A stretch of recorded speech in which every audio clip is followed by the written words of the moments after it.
estar basada en Colosenses 1:15, pero justamente hoy vamos a estudiar a partir del verso 15 hasta el 23. Entonces, por favor, mantengan sus Biblias abiertas en este pasaje, y este versículo dice lo siguiente. Los que tengan Reina Valera también pongan mucha atención en lo que dice este versículo en su versión.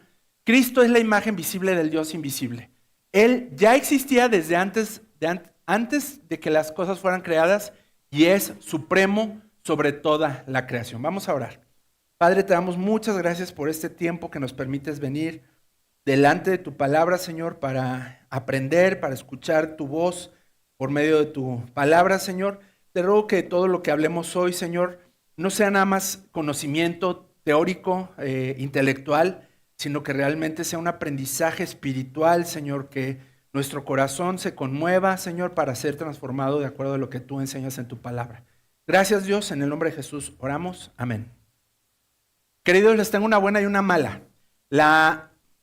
Bueno, no, las dos son buenas. La buena es que hay mucha información en esta porción de la Escritura, así que va a haber mucho que captar. Por favor, tomen nota, saquen sus cuadernitos, sus hojas, tomen nota de todo lo que vamos a hablar hoy. Y la otra buena es que tenemos que apresurarnos, tenemos que ir muy rápido porque hoy a las 3 de la tarde vamos a tener un curso que es abierto a toda la congregación, que es acerca del estudio inductivo de la palabra de Dios. Lo van a dar los misioneros aquí, Yuli, van a venir acá y van a venir de todos los campus. Entonces, si usted se quiere quedar y participar, es bienvenido, pero sí tenemos que correr un poquito para tener todo listo para este curso. Bien, vivimos en un tiempo donde abundan las fake news. ¿Ustedes saben qué son las fake news?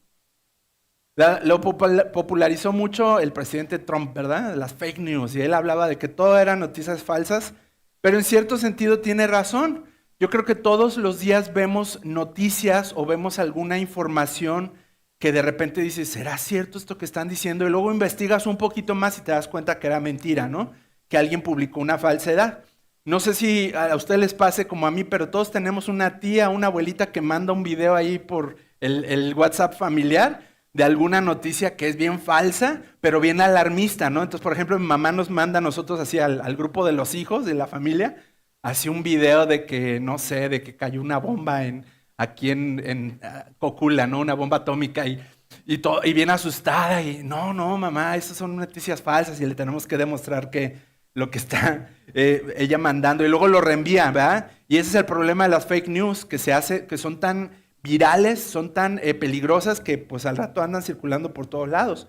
Cuando fue la pandemia, yo me acuerdo que circularon muchas noticias muy falsas con respecto a todo, con respecto a vacunas, con respecto al mismo COVID. Entonces, siempre tenemos que estar muy al pendiente de las noticias que recibimos porque no todo es verdad, y menos en estos tiempos. El tema es que esto siempre ha existido, no es nada nuevo. El problema hoy es que con la capacidad que tenemos en nuestro celular de generar contenido, el contenido sale y se viraliza. Antes no era así, antes no teníamos esta capacidad. Antes las noticias solamente las recibías del noticiero de la tele, de los periódicos.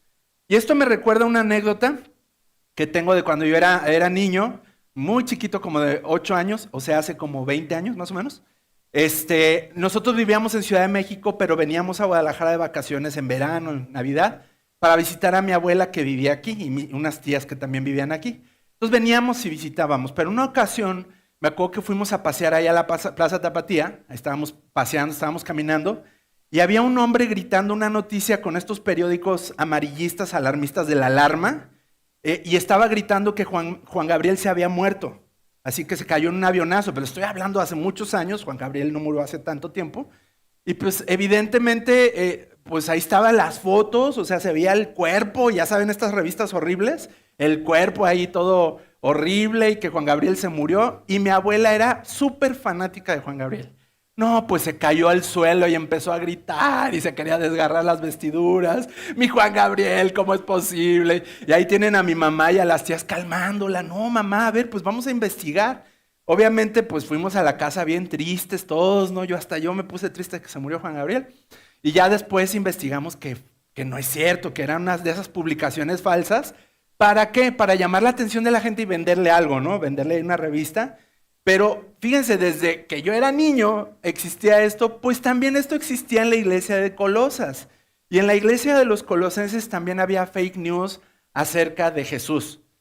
de repente empezó a proliferar una información inexacta, o más bien yo diría que tergiversada, acerca de la persona de Jesús. Algunos filósofos, algunos personajes, tanto judíos como griegos, empezaron a proclamar algunas ideas acerca de la persona de Jesús.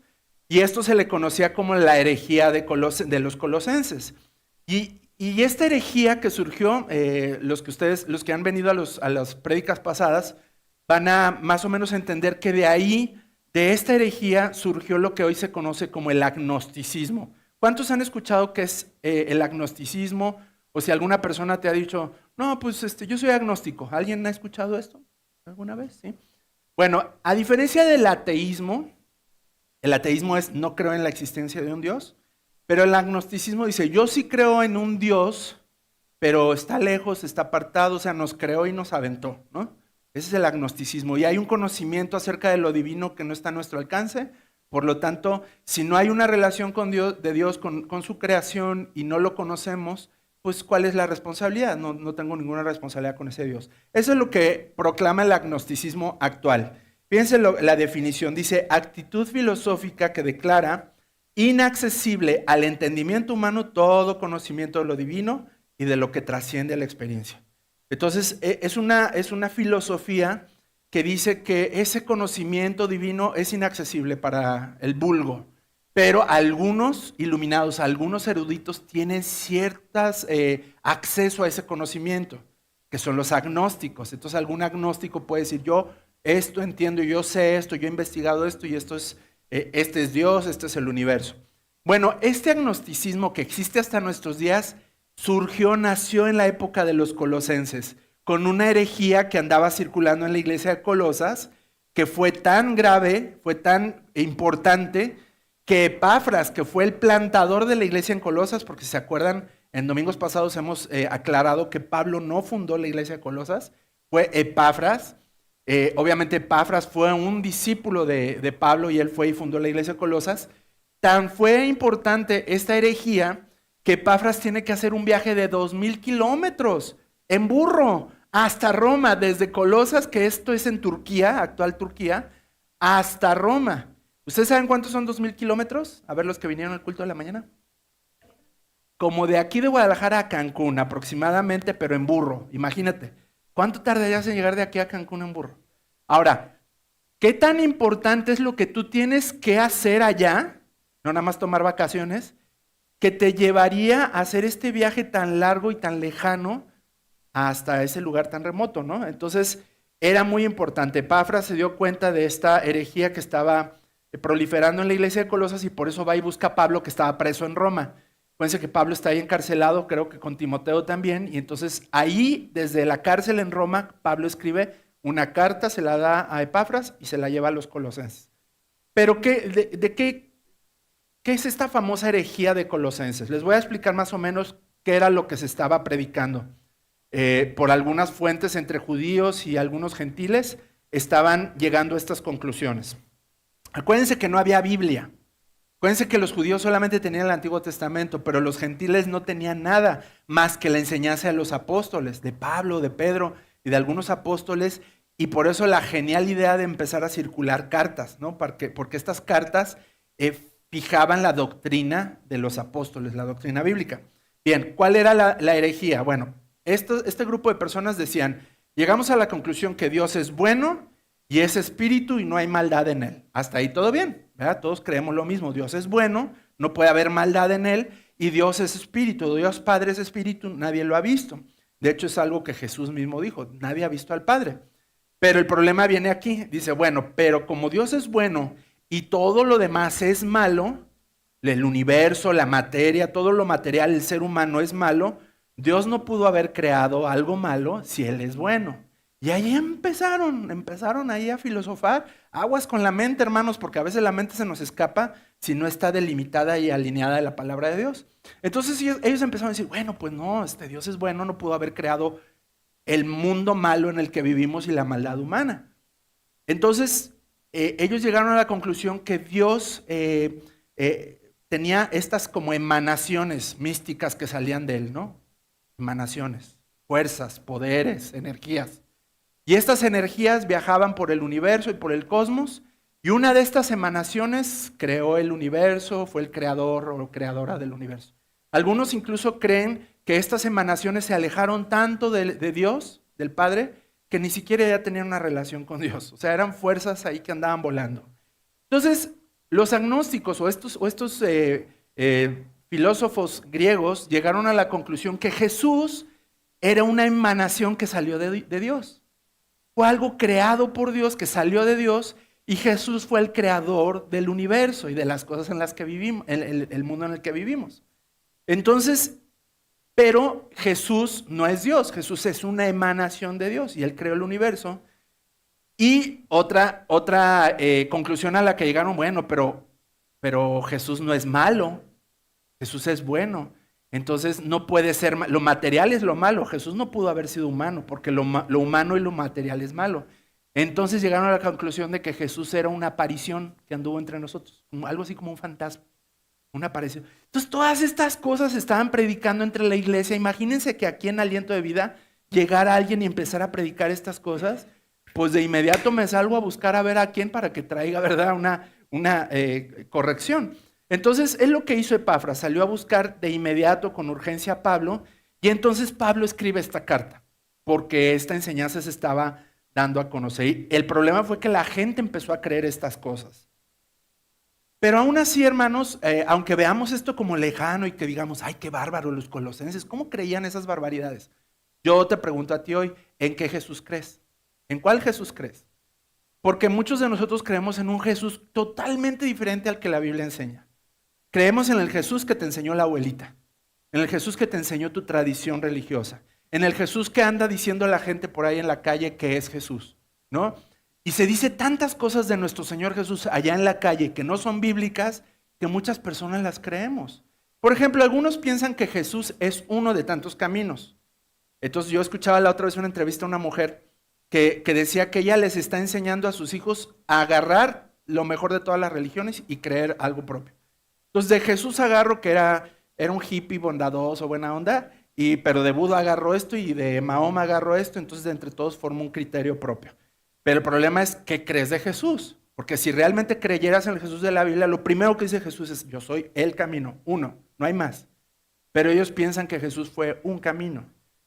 ¿En qué Jesús crees tú? ¿En ese hippie bondadoso que era cuate de todos, amigo de todos los niños y que daba de comer a la gente, ¿no? Que pueden ser ciertas verdades, pero no es toda la verdad. O algunos creen en ese Jesús que fue un profeta, un buen maestro, que sí existió y que anduvo entre la gente y predicó cosas muy bonitas, ¿no? Como el Sermón del Monte, como algunas reglas nuevas que revolucionaron. Fue un revolucionario, algunos piensan que es un gran revolucionario que habló en contra de los ricos, que estuvo a favor de los pobres.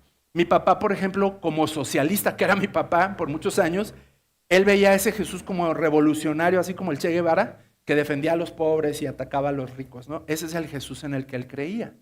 ¿En qué Jesús crees tú? O en el Jesús que es tirano y duro, ¿no? Golpeador y que no perdona, no se le va ni una. Algunas personas han venido con nosotros en consejería a decir, lo que hice es imperdonable. Jesús nunca va a perdonar lo que yo hice. Estás creyendo en el Jesús incorrecto. Porque el Jesús de la Biblia dice que no hay pecado que no pueda perdonar. Y que no tienes que venir siendo un santo a buscarlo. Ven como eres y Él te va a meter a un proceso de santificación. Es al revés. Entonces, ¿en qué Jesús crees? Y algunos creen en un Jesús a modo. Lo que me conviene, me gusta de Jesús, eso sí lo creo. Lo que no está tan padre, pues como que no, ¿no? Entonces, hoy vamos a ver el Jesús de la Biblia a través de Colosenses 1, del 15 al 23.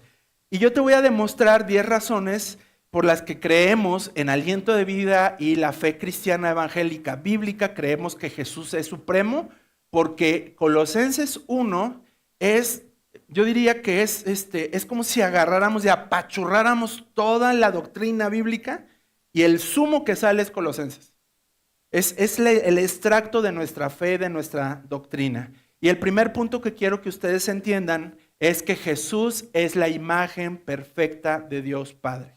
¿Y qué dice Colosenses 1:15? La primera parte dice, Cristo es la imagen visible del Dios invisible. ¿Por qué? Porque a Dios Padre dice Jesús mismo que nadie lo ha visto. Nadie conoce a Dios Padre. ¿Por qué? Porque el Padre es espíritu. El Padre no es una persona, no es una persona que tenga un físico, unas cualidades físicas. Es espíritu. Nadie ha visto al Padre. Ni siquiera los profetas del Antiguo Testamento se podían acercar a esta gran luz que emanaba el Padre porque podían caer ahí fulminados. Su misma presencia era tremenda. Nadie ha visto al Padre. El Señor Jesús lo dijo ahí en Juan 1:18. A Dios nadie lo ha visto, nunca. Fíjense lo que dijo Jesús. ¿Vamos a creer lo que dice Jesús? Pues sí. Y dice Jesús, a Dios nadie lo ha visto nunca. El Hijo único, que es Dios y que vive en unión íntima con el Padre, nos lo ha dado a conocer. Entonces este versículo dice, ¿quieres conocer al Padre? ¿Quieres saber cómo es el Padre? Sí, sí quiero saber cómo es. No es ese viejito que está ahí de barba sentado en un trono, todo enojado con un báculo. Ese no es el Padre. ¿Quieres saber cómo es el Padre? Mira a Jesús y lee los evangelios, Mateo, Marcos, Lucas y Juan. Ve la vida de Jesús, ve cómo era el carácter de Jesús, cómo se relacionaba con las personas, cómo se relaciona conmigo. Ese es el Padre. Porque dice Colosenses que Cristo es la imagen visible del Padre que es invisible. Esa palabrita imagen que ustedes ven aquí viene del griego íconos. Ustedes conocen esa palabra, ¿verdad? ¿Qué es un ícono? Es una representación de algo, ¿verdad? Por ejemplo, un logotipo es un ícono, ¿no? Pues ves un logotipo de una marca y luego lo asocias con la marca. También, por ejemplo, podríamos decir que todo lo que hay en las religiones o en las iglesias tradicionales, cuando entras a una iglesia tradicional católica, ves muchas imágenes. A todo eso se le conoce como iconografía, o son íconos de los santos, íconos de la deidad, ¿no? De María, Bueno, esos íconos, según la definición también, dice que esos íconos son imágenes o figuras que conectan a la persona con Dios. Es decir, que cuando tú tienes una imagencita, un ícono, sobre todo en la tradición, le oran o le rezan a ese ícono porque hay la creencia cultural y religiosa de que ese ícono me conecta con Dios, ¿no? No es que yo le rezo a San Martín de Porras para agarrar novio, porque yo sé que él va a ir delante de Dios y, bueno, es lo que dice la tradición. Pero Pablo dice, espérense, el único ícono es Jesús, porque Él es la imagen perfecta de Dios el Padre. No tienes que ir con otro intermediario, no tienes que buscar a otros santos, figuras o deidades, porque el único que es intermediario entre Dios y los hombres es Jesucristo. Todos los demás no son mediadores. Entonces, es lo que está diciendo aquí el apóstol Pablo, y dice en Juan 14:9, el que me ha visto a mí, dijo Jesús, ha visto al Padre. Es decir, que Jesús es la representación exacta, es el espejo de Dios. Todo lo que nosotros no podemos ver de Dios porque es espíritu, se puede reflejar en la persona, en la presencia y el carácter de Jesucristo. Ahora, tenemos un problema porque nosotros no tenemos un gráfico de Jesús, no tenemos una fotografía de Jesús, no sabemos cómo es Jesús. Y a lo largo de los años se han hecho iconografías de Jesús de todos los colores, sabores. De repente yo veo ahí en las redes sociales un Jesús acá, todo güero, caucásico, nórdico. Digo, bueno, pues era medio árabe, pues ahora de la región árabe, era judío, pero era región árabe. Seguramente fue moreno, seguramente muy velludo, seguramente aporreado por la vida, ¿no? De que se daban en ese tiempo, pero de repente sale acá Jesús, ¿no? Acá súper guapísimo. Y todo esto viene porque alguien en algún momento creó un ícono, y muchos dicen por ahí que el primero en crear ese Jesús, el que tú y yo conocemos de barbita, de pelo rubio, y que sale en las películas, en las imágenes, muy probablemente fue Leonardo da Vinci. Él hizo una figura de Jesús de lo que él pensaba que era Jesús. Pero ¿saben la historia que dice? Que él tenía un sobrino muy guapo, de pelo largo y de barba. Y dijo, así era Jesús. Y le dijo al sobrino, vente, te voy a pintar. Este es Jesús. Total que el Jesús que tú y yo conocemos el día de hoy era el sobrino de Leonardo da Vinci. Entonces no lo conocemos, no sabemos cómo es Jesús, físicamente hablando. Algunos científicos han tratado de sacar unas cosas ahí bien horribles, pero bueno, no sabemos. Dice la palabra de Dios ahí en Isaías que no había atractivo ni hermosura en él. A lo mejor no era muy guapo el Señor Jesús, no sabemos. Pero esa no es la representación. sino que es el carácter y la persona de Dios es la que refleja al Señor Jesucristo de una manera perfecta. Bueno, es el punto 1. El punto 2, creemos que Cristo es supremo porque dice la Biblia que es supremo sobre toda la creación. Ahí en el verso 15, en la primera parte dice, Cristo es supremo sobre toda en la segunda parte, es el 15b, ahí está equivocado. 15b dice, Cristo es supremo sobre toda la creación. ¿Hay alguien aquí que tenga Reina Valera? Biblia Reina Valera. ¿Me ayudan a leer, por favor, ese pasaje en Reina Valera, por favor?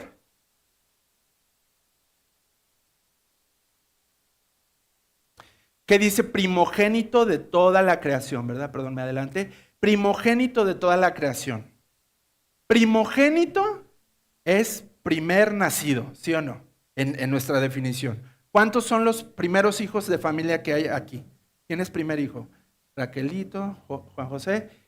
Ustedes son primogénitos de sus papás, ¿verdad? Porque fueron los primeros nacidos. Desafortunadamente, esta palabra, esta traducción o interpretación del pasaje trajo muchos problemas a la doctrina cristiana. Porque al decir que Cristo fue el primogénito, entonces fue el primer creado. Y de ahí salen doctrinas como Testigos de Jehová y como mormones que predican que Jesucristo fue un ser creado, el mayor de todos, antes que los ángeles y antes que cualquier cosa, Cristo fue el primero creado. Pero la Biblia no está enseñando esto. Por eso me gusta que de repente busquemos otras traducciones y veamos qué dicen otras traducciones para entender la idea del versículo. Nosotros estamos usando aquí en Aliento de Vida la Nueva Traducción Viviente porque en lo personal creemos que es de las versiones mejor revisadas y más actualizadas que tenemos. Mejor revisadas en el sentido que el día de hoy tenemos tecnología y erudición bíblica que no existía hace 400 años cuando la Reina Valera se tradujo. Si ustedes saben un poquito de historia, no vamos a entrar en detalles, pero la Reina Valera fue traducida por dos monjes, Casiodoro de Reina y Ciprano de Valera. Entonces, ¿cuál trasfondo traían estos monjes? Pues de la tradición católica, y obviamente ellos agarran los escritos disponibles de la Iglesia Católica para hacer una traducción en español. Gloria a Dios por estos dos, gloria a Dios porque gracias a ellos tenemos Biblia en español. El problema del lenguaje persiste, y el problema de decir que Cristo fue el primogénito de inmediato nos hace pensar que fue el primer creado. Pero la traducción correcta o la idea correcta, por eso en nuestra Nueva Traducción Viviente dice Cristo es supremo, porque no está hablando de primogénito en orden cronológico de los creados, o como los hijos, el primer hijo, el segundo hijo, el tercer hijo. Está hablando en un orden de posicionamiento. Es una posición de autoridad, como en el ejército, que hay coroneles, hay sargentos, son posiciones militares. De eso está hablando este pasaje al decir que es el primogénito. Les voy a dar algunos ejemplos que esto sucede en la misma Biblia, para que, Lalo se lo está sacando de la manga. No, miren, allí en Génesis ustedes van a poder encontrar que José, el hijo de Jacob, tuvo dos hijos. Primero tuvo a Manasés, y luego tuvo a Efraín, y luego a los otros 10 hijos más, ¿verdad? Si se acuerdan ustedes. Pero el primer hijo, el primogénito, era Manasés, y después el segundo fue Efraín. Pero si ustedes van a Jeremías 31, Dios dice que Efraín fue su primogénito para Dios. Es decir, que Dios le otorgó a Efraín, al segundo hijo, le otorgó un poder, una autoridad, un lugar superior al del primogénito en orden cronológico. Otro ejemplo, en Éxodo, Dios dice varias veces que Israel es su nación primogénita. Yo les pregunto, ¿Israel fue la primera nación que existió en la humanidad? Por supuesto que no. Hay naciones muchas más antiguas, ¿no? Ahí están principalmente los egipcios, los babilonios, los persas, existieron mucho antes de que existiera la nación de Israel. Y Dios dice, Israel es la nación primogénita. ¿Se está equivocando Dios? No. Lo que Dios está diciendo es que por encima de todas las naciones, yo, en mi decisión como Dios, en mi soberanía, decido poner a Israel como la nación superior a todas las demás. Entonces, vemos que la Biblia usa esta palabra, este término primogénito, no solamente para los primeros nacidos, sino para los que ocupan una posición. Esto me gusta a mí aclararlo bien con ustedes, hermanos, porque un testigo de Jehová te puede dar una revolcada usando este pasaje. Y te quedas así, no, bueno, ya entendí, Te voy a leer la Nueva Traducción Viviente, que es una traducción muy revisada, con mayor acceso, mejor acceso a los manuscritos más recientes que se han encontrado, y mira lo que dice esta traducción, ¿no? Otra cosa que hay que considerar, la Reina Valera fue traducida por ahí de los años 1600. Entonces imagínense, estamos leyendo todavía una Biblia que tiene 400 años de haber sido traducida. Por eso hay versiones ahorita más precisas, con mejores estudios, ¿no? La Reina Valera ha sido revisada, se fijan ustedes, hay revisiones. Está ahorita creo la revisión 2017, hay una más actualizada, que preserva el lenguaje, pero ya revisaron este tipo de situaciones. Entonces, es bueno. Yo amo la Reina Valera, no se vayan a enojar conmigo. Yo amo la Reina Valera, me sé muchos pasajes en la Reina Valera, pero definitivamente creo que no es la mejor traducción. Creo que hay traducciones más precisas el día de hoy. La Reina Valera no bajó del cielo, queridos. Entonces, ni tampoco la NTV. Son traducciones, y mientras más erudición, estudios y acceso a los manuscritos tengamos, es mejor, ¿verdad? Entonces, aquí estamos hablando que es una posición de autoridad. Cuando dice que Jesús es supremo sobre toda la creación, está hablando de que Él está por encima de todo. Es Dios mismo. ¿Quién es el que está por encima de todas las cosas? Dios, ¿verdad? Entonces, es lo que está diciendo. Ahora, en el siguiente pasaje, y es el siguiente punto que vamos a ver hoy, también creemos que Jesús es creador. O sea, no solamente está por encima de las cosas, sino que es el mismo creador de todas las cosas. Verso 16 dice, porque por medio de Él, de Jesús, Dios creó todo lo que existe en los lugares celestiales y en la tierra. Hizo las cosas que podemos ver y las que no podemos ver, tales como tronos, reinos, gobernantes, autoridades del mundo invisible. Todo fue creado por medio de Él y para Él. O sea, todo fue creado por Él y regresa a Él, ¿verdad? Para darle gloria a Él. Visible e invisible, ángeles, demonios y el mundo espiritual. Y obviamente se está refiriendo aquí, no es que Dios haya creado demonios. Acuérdense que Dios creó a los ángeles, a los seres celestiales, ¿no? Pero los ángeles decidieron rebelarse contra Dios y pues hoy son conocidos como demonios. Ahí en Génesis 1:26 hay un pasaje muy interesante en la creación del mundo, en la creación del ser humano, que dice ahí en Génesis 1:26, dice Dios, entonces dijo Dios, hagamos a los seres humanos a nuestra imagen, para que sean como nosotros. Fíjense cómo este pasaje no dice, haré a los seres humanos a mi imagen para que sean como yo.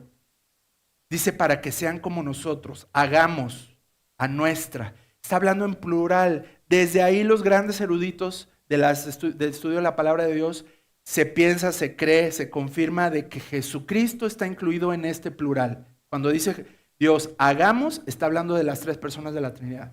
Padre, Hijo y Espíritu Santo. Entonces Jesucristo fue creador de todas las cosas. Dice que de dos ambientes o dos reinos, lo visible y lo invisible. De las cosas visibles, ¿qué creó Jesús? Todo, ¿verdad? Cuando tú te levantas y ves un amanecer maravilloso, un atardecer bien lindo, vas a la playa y ves estos atardeceres preciosos, o vas al campo y ves un cielo majestuoso, todo eso lo creó Jesús. Fue creación de Jesús. O cuando ves, no sé, estos programas, me encanta ver programas acerca de los animales, ¿no? De las aves, de estas cosas de la naturaleza, y dices tú, wow, qué cosas tan increíbles, colores extraordinarios, funciones de estos animales increíbles, cómo cada ser vivo tiene una función y un trabajo en esta tierra. Todo fue creado por Jesús. Todo lo visible, tú fuiste creado por Jesús. Tu cuerpo, la perfección de la funcionalidad. Algunos no tenemos cuerpos tan perfectos, ¿verdad? Pero qué funcionalidad, ¿no? Yo siempre me admiro de los órganos de nuestro cuerpo. Es cómo es posible que tengan estas funciones tan específicas. ¿Por qué el hígado no hace lo que el pulmón? O no entra al quite, ¿no? Cuando el pulmón deja de trabajar, ahí va el hígado, ¿no? No, cada parte del cuerpo tiene una función, y cuando deja de funcionar, entonces el cuerpo empieza a decaer, ¿verdad? El ojo humano, yo siempre digo, el ojo humano es una máquina extraordinaria. No hay, hasta el día de hoy, no hay una tecnología tan extraordinaria como el ojo humano, que se abre con precisión, se cierra con precisión, que enfoca, que sabe medir una distancia. Por eso cuando algo falla en nuestra visión, pues andamos ahí tropezándonos y golpeándonos porque dejó de funcionar con esa perfección, ¿verdad? Pero también dice que creó las cosas no visibles, ángeles, principados, potestades, gobernadores de los área celestial, ¿no? También es creador de todas esas cosas. Otro punto que también nos indica o nos declara que Jesús es supremo es que dice Colosenses que Jesús es eterno. Es decir, que Él, dice ahí en verso 17, primera parte, ya existía antes de todas las cosas. Es decir, que antes de que tú y yo existiéramos y que este mundo existiera y de que la historia existiera, Jesús ya existía. De hecho, Él hizo varias declaraciones que lo metieron en problemas. Acuérdense que en una ocasión los fariseos le decían, no, nuestro padre es Abraham. Y dice Jesús, yo soy antes que Abraham. Uy, se pusieron, pero hagan de cuenta que los enchilaron, ¿verdad? Bueno, Jesús no apareció a partir de María, no nació a partir de María, nació la persona, el ser humano, en donde Dios mismo habitó, pero Jesús existe antes de todas las cosas. Jesús no tiene principio y no tiene fin. Otro postulado también, el siguiente, es que Jesús es sustentador. A ver, déjame ver si ahí está. En el verso 17b dice, y mantiene unida la creación. No solamente es creador, sino que mantiene unida toda la creación. El teísmo, por ejemplo, ustedes a lo mejor han escuchado acerca de esta filosofía que se conoce como teísmo, viene de la palabra teos, Dios, enseña que sí hay un Dios que creó el mundo y el universo, pero lo creó y nos abandonó. Entonces Dios se fue, así como el papá que deja a su familia, bueno, también que Dios nos dejó abandonados, y entonces nosotros andamos ahí girando en el universo, solos, sin rumbo, sin dirección y sin el sustento de ningún Dios, ¿no? Pero aquí la palabra de Dios está diciendo que no, que Jesús creó, y más esta filosofía de que Dios nos abandonó viene de los griegos y de los romanos. Acuérdense que los griegos tenían sus dioses, y uno de estos dioses más poderosos era Zeus, y Zeus no sabía qué pasaba con la humanidad hasta que alguien lo llamaba. Y entonces él se involucraba con la humanidad y luego otra vez se volvía a ir. Pero por eso Pablo aclara que Jesús es el sustentador, es el que mantiene a la creación, no abandonó a su creación, sostiene todo lo creado. Aun cuando todo parece que está en caos y desbaratándose, ¿verdad?, alrededor de nosotros, Jesús sostiene el mundo en el que vivimos. Y les quiero poner un pequeño video de una serie que a mí me gusta mucho que se llama el Young Sheldon. Para los que no han visto esta serie o que no ven la televisión, que no sé por qué no ven la tele. Bueno, este personaje es muy interesante, es un jovencito, es un niño, ahorita ya es un jovencito ya adolescente, pero esto es de los primeros capítulos. Y este niño es un niño genio, es un niño que tiene así una capacidad increíble, es un genio, un niño genio, pero es autista también, como casi la gran mayoría de los genios tienen ahí una situación de autismo. Y este niño pues obviamente necesita estructura y necesita referencias para poder subsistir, ¿no? Y curiosamente, la mamá de él es ateo, porque precisamente toda esta inteligencia que él tiene, pues no hace posible que él crea que hay un Dios, porque necesita evidencias de Dios, necesita que sea comprobado, ¿no?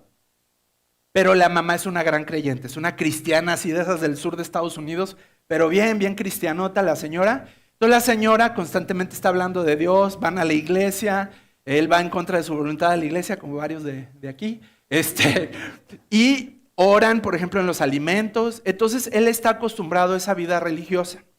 Pero en una ocasión, en este episodio, por alguna razón la mamá decide dejar de ir a la iglesia y dejar de creer en Dios, por algo que le pasa a ella.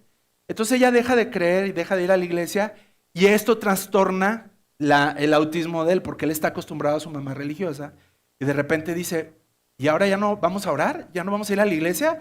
¿Y qué está pasando? Entonces, esta conversación que él tiene con su mamá tiene mucho que ver con este punto que les acabo de decir de Jesús como sustentador. Vamos a verlo.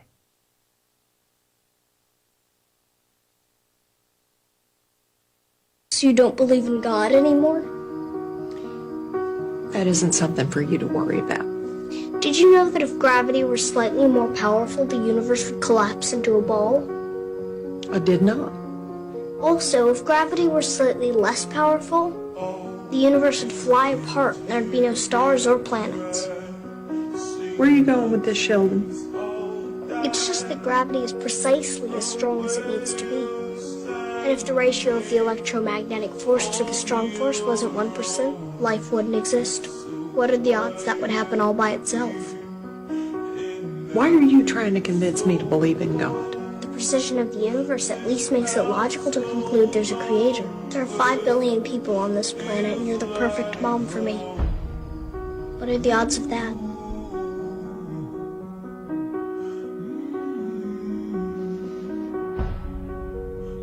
Entonces, lo que este jovencito llega a la conclusión en su teísmo y en su forma de ver la vida es la precisión en la que vivimos es tan exacta de cuáles son las posibilidades de que exista la vida, ¿no? Si tuviéramos un poquito menos de gravedad, estaríamos todos flotando en el aire y no habría vida. Si hubiera un poquito más de gravedad, estaríamos aplastados, ¿no? Como en otros planetas, ¿no? Que estaríamos aplastados por la gravedad. Algunos dicen que si la Tierra estuviera un poco más cerca del Sol, nos quemaríamos, pero así. Y si estuviéramos un poquito más lejos del Sol, nos congelaríamos. Entonces, la precisión que sostiene la vida en el planeta Tierra está sostenida en las manos de Jesús. ¿Se acuerdan de aquel canto? Él tiene a todo el mundo. ¿Qué dice? En sus manos. Jesús tiene a todo el mundo en sus manos. Es teológico este canto que cantábamos de niños. Teológico. Él sostiene al mundo en sus manos. Y me encanta esta conclusión, independientemente del personaje. Él dice, es lógico que tenga que haber un creador que sostiene esta perfección tan increíble. Bien, el siguiente punto que vamos a ver también es que Jesús, creemos que es supremo sobre todas las cosas porque la Biblia dice en Colosenses 1:18 que es la cabeza de la iglesia. Cristo también es la cabeza de la iglesia, la cual es su cuerpo. Entonces, Él la cabeza, Él es el que gobierna. No nos gobierna el cosmos, no nos gobierna un líder, no nos gobierna una profecía de alguien, nos gobierna Cristo Jesús y su palabra está en la Biblia y esa es la que nos gobierna. Somos su cuerpo y nos complementamos y trabajamos todos juntos para sus propósitos. Algunos pastores piensan que son la cabeza de la iglesia y el pastor diseña el programa de la iglesia y diseña todo lo que la iglesia va a hacer. Entonces la iglesia hace lo que el pastor dice con respecto a un programa personal que tiene el pastor. Nosotros creemos que Cristo es la cabeza y que el programa lo tiene Él. Y toda la iglesia, todos nosotros nos alineamos a ese programa que el Señor tiene para la humanidad. Es la cabeza que gobierna el cuerpo. No es el pastor el que gobierna la iglesia, ni el liderazgo, es Cristo. Entonces, esta idea de que Él es cabeza y nosotros cuerpo me encanta porque todo lo que yo ahorita en este momento estoy diciendo, mis manos, mi manoteo que tengo tan constante, ¿no? Y salen todas mis fotos algo así, ¿no? Todo esto que estoy haciendo yo, mis expresiones, mis ideas, lo que estoy hablando viene ¿de dónde? De mi cabeza, ¿verdad? Entonces todo lo que hacemos como iglesia debería de venir de la cabeza y nosotros somos su cuerpo y la cabeza es Cristo Jesús. Otra idea también acerca de Cristo como supremo que viene de este pasaje es que Cristo Jesús está vivo. A ver, díganlo otra vez, Cristo está vivo, Jesús está vivo. Colosenses 1:18, la segunda parte dice, supremo sobre todos los que se levantan de los muertos. Ojo que aquí también la NBI, la Reina Valera 60, siguen utilizando el término primogénito, que no es incorrecto, hermanos, quiero aclarar esto, es que está mal, no, es un término correcto, pero está mal aplicado en nuestra actualidad. El primogénito entre todos los muertos, para ser el primero en todo. Entonces, la traducción, la nueva NTV, dice supremo, sobre todos los que se levantan de los muertos. Volvemos al punto, no es que haya sido Jesús el primero resucitado. ¿Antes de Jesús resucitaron personas? ¿Como quiénes? A ver, díganme. Lázaro, ¿quién más? El hijo de la viuda Naín, ¿quién más?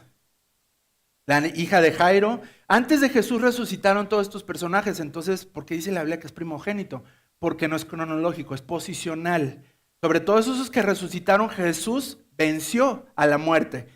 Lo curioso es que todos estos que resucitaron, y hay otros más en el Antiguo Testamento, hay un versículo ahí muy interesante que está para que se lo lleven de tarea, Segunda de Reyes 13, del 20 en adelante. Hubo un hombre, dice que estaban sepultando ahí un muertito en una tumba, y en eso iban a ser atacados por un ejército. Entonces los sepultureros se asustaron y agarraron el cuerpo y lo aventaron en la tumba de Elías, y que el cuerpo al tocar los huesos de Elías resucitó. Así dice la palabra, ¿no? Entonces hubo resucitados también en el Antiguo Testamento, el hijo de la Sunamita, el hijo de la viuda de Sarepta. Todos estos personajes resucitaron antes que Jesús. Entonces, por lógica, entendemos que no es que Jesús hay una contradicción o que Jesús haya sido el primero en resucitar sobre toda la humanidad. No, lo que la Biblia está diciendo es que posicionalmente Él es supremo sobre la muerte.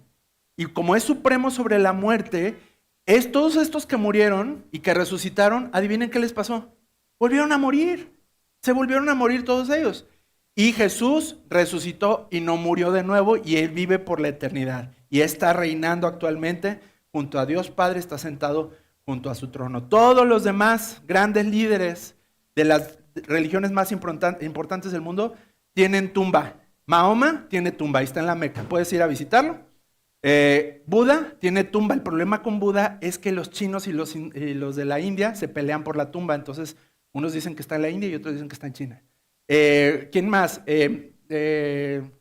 Abraham tiene tumba ahí en Israel. Tú puedes ir a la tumba de Abraham. Y tú vas a Israel y le preguntas al guía de turistas, ¿dónde está la tumba de Jesús? Te va a decir, mira, aquí está donde estuvo Jesús, pero no está Jesús. Y todas las demás sí está ahí los restos. Pero la tumba de Jesús está vacía. Y esto es parte fundamental de nuestra fe y de nuestra convicción, que Jesús venció a la muerte, por eso es el supremo sobre todos los que murieron y los que resucitaron. El punto 8, Jesús es totalmente Dios. Por eso les decía que es bien importante, tomen notas o vean luego la grabación de este pasaje, de este estudio que estamos teniendo, porque con este versículo es muy fácil que un testigo de Jehová te dé una revolcada. Entonces, con este estudio bíblico tú le puedes demostrar que Jesús es Dios, porque el testigo de Jehová no cree que Jesús sea Dios, cree que es un ángel mayor, es una creación máxima de Dios, pero nosotros creemos que es totalmente Dios. Dice este versículo en el 19, pues a Dios ¿en cuánto? En toda su plenitud le agradó vivir en Cristo, en toda su plenitud. Y en sus versiones que tienen Reina Valera dice, en Él habita toda la plenitud. Es decir, que no es una porción de Dios que le decidió dar a Jesucristo, ¿no? Una porción de divinidad para que puedas andar en el mundo y puedas, porque tú le dices a un testigo de Jehová, bueno, pero solamente un santo pudo morir en la cruz por nosotros. Ah, sí, porque Dios le dio una porción de divinidad y lo hizo santo para que Él pudiera morir por ti y por mí. Pero eso contradice lo que dice Colosenses, que dice que en Él habita la plenitud. Y dice que le agradó, ¿verdad? Vivir. Dice en Juan 10, 30 al 31, Jesús dijo, el Padre y yo somos uno.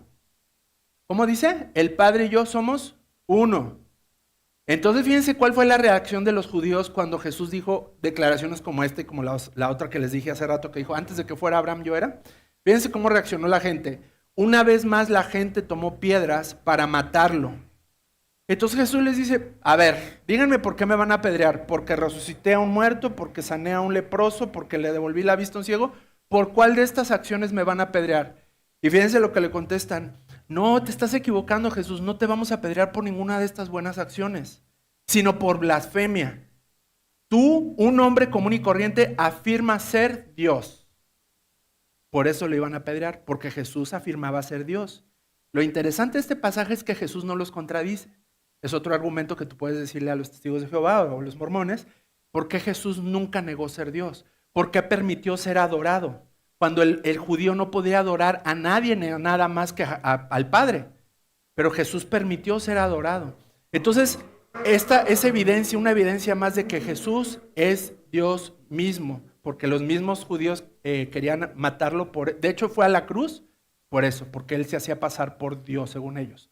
Bueno, en el punto 9 Jesús es reconciliador. Es una verdad maravillosa con la que casi se cierra este pasaje. Dice, y por medio de Él, de Jesús, Dios reconcilió consigo todas las cosas. Entonces dice que Él reconcilió consigo todas las cosas. Fíjense que dice Romanos 6:23, ¿reconciliar de qué? Algunos dirán, bueno, pero ¿de qué? Si yo nunca he estado peleado con Dios. Romanos 6:23 dice, la paga del pecado es muerte, separación de Dios. Tu pecado, por muy pequeñito que sea o grande y escandaloso que sea, te separa de Dios. Entonces necesitas ser reconciliado con Dios. Ahí mismo en Romanos 6:23 dice, pero el regalo que Dios da es vida eterna por medio de Cristo Jesús nuestro Señor. Otro pasaje, Romanos 5:8, pero Dios mostró su gran amor que nos tiene al enviar a Cristo a morir por nosotros, cuando todavía éramos pecadores, separados de Dios, Él vino a reconciliarnos. Y ahí mismo en el 10 dice, pues como nuestra amistad con Dios quedó restablecida por la muerte de su Hijo, cuando todavía éramos sus enemigos, con toda seguridad seremos salvos por la vida de su Hijo Jesús. Así que ahora podemos alegrarnos por nuestra nueva y maravillosa relación con Dios, gracias a que Jesucristo nos hizo amigos de Dios y Él nos reconcilió. Entonces, en la cruz podemos ver el amor que nos tuvo Dios para reconciliarnos con Él por medio de la muerte de Jesucristo. ¿Cuántos dicen amén? ¿Cuántos están reconciliados ya con Dios? Amén. ¿Verdad? ¿Por tus méritos, por tus ganas? No, ¿verdad? Porque Jesús lo hizo en la cruz. Por último, el punto 10. Dice, Jesús es el Salvador. Vamos a leer este pasaje. Dice ahí mismo en Colosenses 1, 21 al 22. Eso los incluye a ustedes, que antes estaban lejos de Dios, eran sus enemigos, separados de Él por sus malos pensamientos y acciones. Pero ahora Él los reconcilió consigo mediante la muerte de Cristo en su cuerpo físico. Como resultado, los ha trasladado a su propia presencia y ahora ustedes son santos, libres de culpa y pueden presentarse de Él sin ninguna falta. Qué hermoso pasaje. Este pasaje dice que hay un antes y después en la vida de todo creyente. Antes, ¿qué dice? A ver, ayúdenme a ver cómo éramos antes. ¿Qué dice lo primerito? Antes estaban, por muy religioso, querida, que haya sido, por muy religioso, así de hueso colorado, mocho, yendo de rodillas a Chalma, dice que estabas alejado de Dios. Eso es lo que dice la Biblia, todos. Luego, ¿qué otra cosa decía? Que antes éramos enemigos. Y luego dice más adelante, separados, no solamente enemigos de Dios, separados de Él. ¿Y qué acciones teníamos antes? Malos pensamientos y malas acciones antes. Gracias a Dios por los peros de la Biblia, ¿verdad? El pero. Pero ahora el después, ustedes son, ¿qué dice? Reconciliados, trasladados a su presencia. Estabas lejos, alienado, perdido. Y Él te trasladó, Él fue por ti, tú no fuiste por Él. Él fue por ti, Él te trasladó a su presencia. Dice, y ahora ustedes son santos, libres de culpa y puedes presentarte delante de Él sin mancha. ¿Sabías que eres santo y santa? Dile al de al lado que te ponga una veladora, porque eres santo, reconciliado. Santo quiere decir que Dios te ha apartado para Él. Y eres una persona separada de todo lo demás, de todos los enemigos, los que estaban alejados, los que estaban perdidos. Dios te ha apartado gracias a lo que hizo Jesús en la cruz. Conclusiones del siguiente versículo. Me encanta este versículo, cómo concluye Pablo y nos va a servir a nosotros. Lo voy a leer así como está. Dice, pero deben seguir creyendo esa verdad. ¿Cuál verdad? Pues todo lo que acabamos de leer, ¿verdad? Y mantenerse firmes en ella. No se alejen de la seguridad que recibieron cuando oyeron la buena noticia, de Epafras seguramente. Esa buena noticia ha sido predicada por todo el mundo y yo, Pablo, fui designado servidor de Dios para proclamarla. Ahí están las conclusiones, las puse en verde. Primero, ¿qué debemos de hacer? Seguir creyendo. ¿Un cristiano puede dejar de creer, hermanos? Sí, tristemente. Hace no mucho tiempo recibimos una familia que había estado aquí en la iglesia por mucho tiempo y dejaron de venir. Y llegaron otra vez con unos problemones tremendos. Y lo primero que les hice es preguntarles acerca de su seguridad de salvación. Se les olvidó. Yo les dije, a ver, dime, ¿por qué razón Dios te debería dejar entrar al cielo? Se me quedaron viendo así. No, pues porque me porto bien y porque... Son principios que aprendieron en la Academia Bíblica años atrás y pasaron los cursos. ¿Qué pasó? Que la lejanía de Dios, la lejanía de su palabra, hace que pierdas la fe, querido. Por eso los discípulos decían, aumenta nuestra fe, porque la fe puede menguar y disminuir. De repente, con tanta fake news, empiezas a adquirir nuevos pensamientos y te vas alejando de la palabra de Dios. Y lo que nos lleva al siguiente punto. No nada más creas, mantente, como la dieta, ¿no? ¿Cuántos hacen dieta y el rebotón está peor, verdad? ¿Por qué hay rebote en la dieta? Porque la dejaste el buen hábito de una buena dieta y el rebote es peor. Entonces es lo mismo que pasa con la fe, querido. Cuando tú te alejas de Dios y te alejas de su palabra y del estudio de la palabra de Dios, el rebote es peor. Yo he visto tantos cristianos que rebotaron peor, que terminan peor que como estaban al principio. Y luego el siguiente principio dice, pues no te alejes de la seguridad. ¿Cuál es la seguridad? ¿La iglesia? ¿Cuál es la seguridad? Su palabra.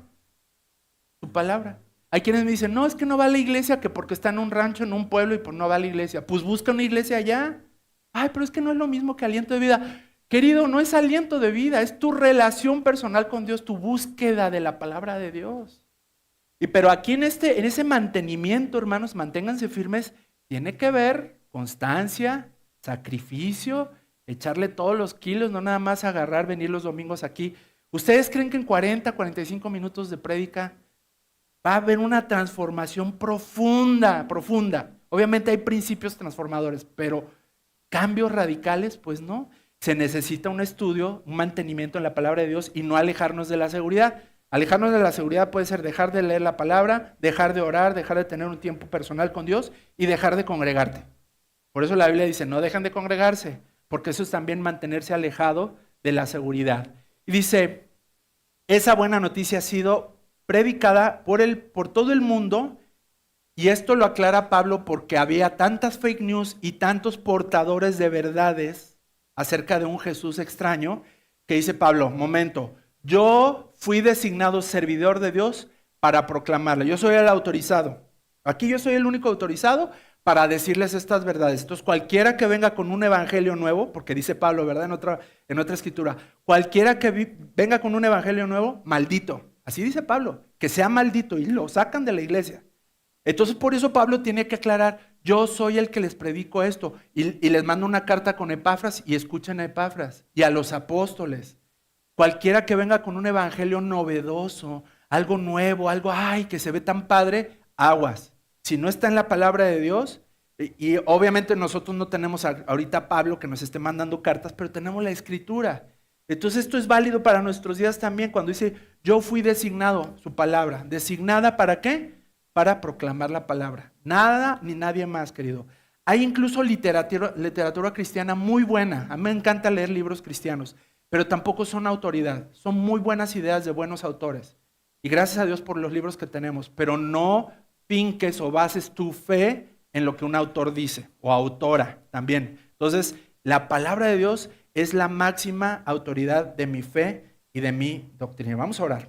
Padre, te doy gracias por esta enseñanza de tu palabra tan fuerte, Señor, pero que corrige, Señor, que corrige ideas, ideologías, pensamientos, tradiciones, Señor, que hemos cargado quizás por años, Señor, que han sido transmitidas de generación en generación, y hoy, Señor, delante de ti somos expuestos a esta luz radiante y maravillosa, Señor, que puedes emanar tú para alumbrar hasta lo más oscuro de nuestra mente y corazón y corregir todo aquello, Señor, que hemos sabido y conocido, Padre, de una manera equivocada. Gracias por tu palabra, gracias por esta iglesia, Señor, porque nos preocupamos, Señor, para que tu pueblo siga aprendiendo y entendiendo estas verdades, Señor, que quizás al momento de darles una leída no las entendemos o no les reflexionamos tanto, Señor, pero gracias a la enseñanza de tu palabra que podemos, Señor, todos aprender más y crecer más en la fe y en la palabra. No permitas que nos alejemos de la seguridad de tu palabra y de tu presencia, Señor. Gracias por ser Jesús supremo por encima de todas las cosas. No tenemos que acudir a nadie ni a nada más para acercarnos al Padre, sino que es Jesús supremo por sobre todas las cosas, el creador de todas las cosas, todo lo que los que existimos, todos los que hemos sido creados, existimos por medio de Él y para Él. Así que, Señor, gracias por amarnos, por morir en la cruz y por ser nuestro Salvador. En el nombre de Jesús oramos. Amén. Vamos a pasar al tiempo de ofrendas, estimados. Aquí Carlita nos va a dirigir.